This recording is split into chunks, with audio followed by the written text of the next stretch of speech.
सदाशिवसमारम्भां शङ्कराचार्यमध्यमाम् अस्मदाचार्यपर्यन्तां वन्दे गुरुपरम्परां। गुरुब्रह्मा गुरुविष्णु गुरुर्देवो महेश्वर गुरुसाक्षात् परम ब्रह्म तस्मै श्री गुरुवे नमः। हम लोग गीता के 15वें अध्याय का अध्ययन कर रहे हैं। अब यह अश्वत्थ माने बर भी होता है, पीपल का वृक्ष भी होता है। तो पीपल का वृक्ष दो प्रकार का होता है। एक तो भूत भैरव का निवास वाला होता है। जब अपने यहाँ श्राद्ध करते हैं तब पीपल पर मटका टांग देते हैं, फिर जल देते हैं, पूजा करते हैं भूत के रूप में, और एक वासुदेव के रूप में पीपल की परिक्रमा की जाती है। पहले तो भूत के रूप में एक पीपल की परिक्रमा की जाती है, दूसरा वासुदेव के रूप में पीपल की परिक्रमा की जाती है। यह वासुदेव वृक्ष है, शंकर जी का वृक्ष है बौड़, और वासुदेव जी का वृक्ष है पीपल, और ब्रह्मा का वृक्ष है पाकड़। यह भगवान के रूप में पूज्य है।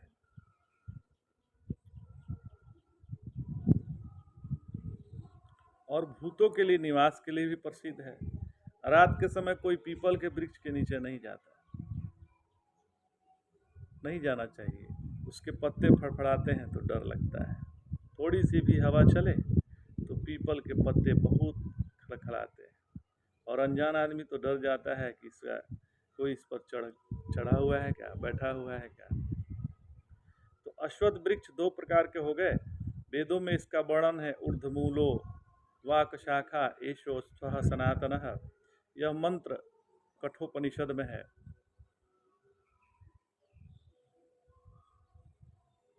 और संहिता में भी है। तो कहाँ अवाक शाखा है, कहाँ आवकी शाखा है। और शुक्ल यजुर्वेद संहिता में भी इसका वर्णन है कि अश्वत्थे नो वो निषदे पर्णे वो वसति। आप पीपल के पेड़ पर रह रहे हैं और पीपल के पत्ते पर जैसे ओस की एक बूंद लटकी हो, वैसे आपका यह शरीर है। कब टपक जाए, तो कब पता हिले और गिर जाए, कुछ ठिकाना नहीं है। ऐसा ही यह शरीर है। तो यह ओस के बूंद की तरह पीपल के पत्ते पर लटका हुआ जीवन कब गिर जाएगा, इसलिए यह वैराग करने योग्य है। और दूसरा अश्वत्थ बताया है, कर्म अश्वत्थ, उसका अगले श्लोक में वर्णन है।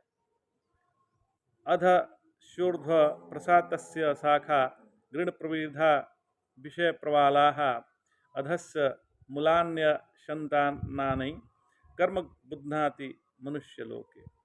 यहाँ बताते हैं कि एक तो ऊपर नीचे ईश्वर शाखा आती है, और एक नीचे ऊपर दोनों ओर ले जाने वाली कर्म शाखा है। तो अधस्य ऊर्ध प्रसितास्य शाखा ईश्वर के बाद प्रकृति, बेहोशी निद्रा, उसके बाद होश बुद्धि, उसके बाद मैं कौन हूँ। आप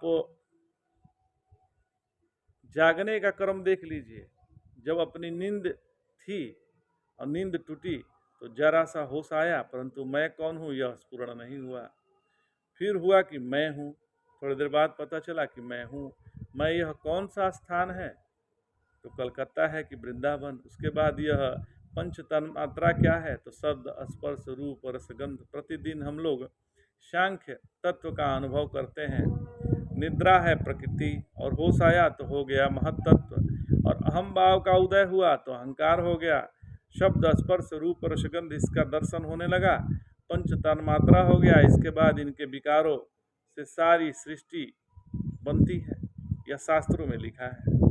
यह अत्यंत अनुभूत किंभूत किमांकर नहीं है तो सब हमारे अनुभव का स्वरूप है। लेकिन जब कहीं फंस जाते हैं तब उनका पता नहीं चलता है। तो यह ऊपर को और प्रकृति पर्यंत नीचे को, नरक पर्यंत यह संसार विलास है। कीट है नीचे तो ब्रह्म है सिर पर, और एक तृण है नीचे तो प्रकृति है उस सबसे ऊपर। प्रकृति ऊपर है और तृण नीचे है।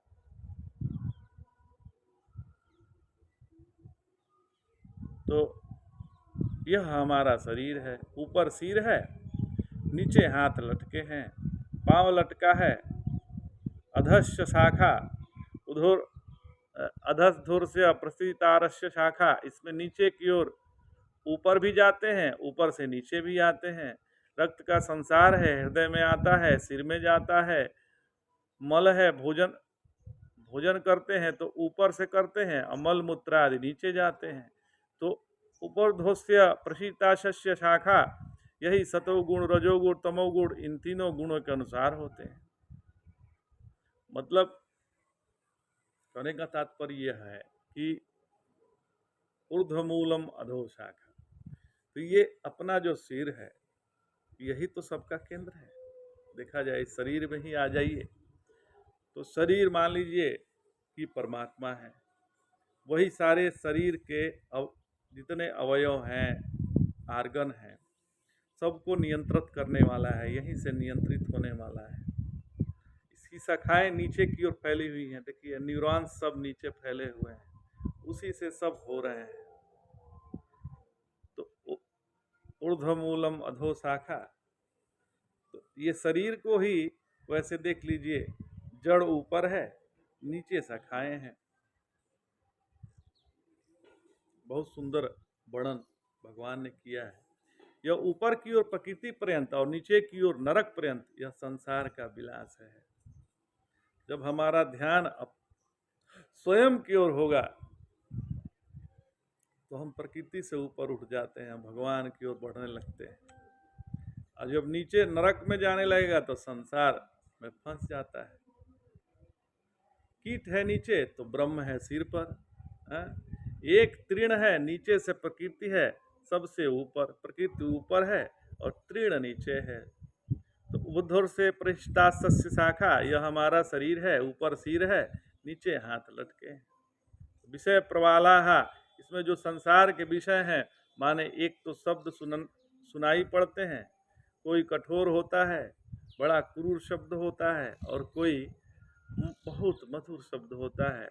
तो हम कठोर शब्द से परहेज करते हैं और मधुर शब्द से थोड़ा सा प्यार करते हैं। मधुर माने जो मधु का क्षरण करे, मधु एव मधुरा, अथवा मधुरात इति मधुरे, जो हमारे कान के रास्ते आकर हमारे हृदय में मधुरता का संचार कर दे। कोई सुकुमार स्पर्श होता है, कोई मृदु स्पर्श होता है, और कोई बहुत कठोर स्पर्श होता है। कोई बहुत सुंदर रूप होता है, कोई कुरूप होता है, और कोई पेय बहुत सुंदर मधुर लगता है, कोई कड़वा होता है, कोई कटु होता है, कोई सुगंध है तो कोई दुर्गंध है। अतः इन्हीं को संसार कहते हैं। विषय, और इसमें लोग फंस जाते हैं। विषयंस इति विषयाः, जो लोगों के विषय रूपी से माने विशेष रूप में सी दे, उसे विषय कहते हैं। लोगों को विशेष रूप में यह विषय सी देता है, उसी का नाम विषय है। विशिष्ट सीना, सी बनने, एक दूसरे को बांध देने वाला, बखिया कपड़े वाला, सुई से सीने वाला, इसको बोलते हैं विषय। विषय बहुत खतरनाक है, यह फंसाने वाला है। तो हमारी आँख को रूप बांधता है, कान को शब्द बांधता है। इसी से हम जो बहुएं आती हैं तब कह देते हैं कि तुम दो काम करना, अपने घर में खूब बढ़िया बढ़िया तो अपने पति को भोजन कराना, और उनके जीभ को तुम्हारी पकड़ में आ जाएगी कि इनका स्वाद कैसा है, और वो भी मीठा मीठा बोलना, और तुम मीठा मीठा बोलेगी तो उसका कान पकड़ लेना, और पति का कान पकड़ना हो तो मीठा बोलो। माने दोनों से परस्पर प्रेम बढ़ाने की, प्रीति बढ़ाने की यही रीति है। यही संसार, यह संसार जो विषय है, सुगंध दुर्गंध सुरस कुरस, सुरूप कुरूप और सुकुमार कठोर, मधुर संगीत और कठोर शब्द, ये हमारे चारों ओर फैले हुए हैं, और ये दोनों ही हमको बांधते हैं। विषय प्रवालाः, ये देखने में तो बड़े सुंदर होते हैं, परंतु कठोर शब्द द्वेष उत्पन्न करके बांधता है। जो बुरी वस्तु